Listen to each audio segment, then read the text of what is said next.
ભરૂચ જિલ્લાના આમોદનગરમાં ગેરકાયદેસર બાંધકામ સામે નગરપાલિકાની કાર્યવાહી માત્ર કાગળ પર જ સીમિત રહી હોવાનો ગંભીર આરોપ સામે આવ્યો છે.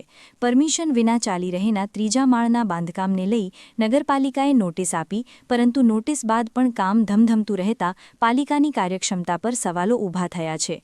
આમોદથી ભરૂચ જતા મુખ્ય માર્ગ પર નેશનલ હાઇવે નંબર 64ને અડીને આવેલા શોપિંગ સેન્ટરમાં ઉસ્માન ગની અબ્દુલ્લા પટેલ દ્વારા કોઈપણ પરમિશન વગર ત્રીજા માળનું બાંધકામ શરૂ કરાયું. નગરપાલિકાએ કામ બંધ કરવાની નોટિસ આપી, પરંતુ સ્થળ પર નોટિસ સ્વીકાર ન થતાં વોટ્સએપ મારફતે મોકલવી પડી. મહત્વનું એ છે કે નોટિસને 4-5 દિવસ થવા છતાં બાંધકામ યથાવત ચાલુ છે. તો શું નગરપાલિકા પાસે માત્ર નોટિસ આપવાની જ શક્તિ છે કે ગેરકાયદેસર બાંધકામ બંધ કરાવવાની હિંમત નથી? અધિકારીઓની ઢીલી વૃત્તિથી ગેરકાયદેસર બાંધકામ કરનારને ખુલ્લું મેદાન મળી રહ્યો છે. હવે જોવાનું રહ્યું, નોટિસની ખરેખર અસર થશે કે આ કાર્યવાહી પણ દેખાડા પૂરતી જ રહેશે?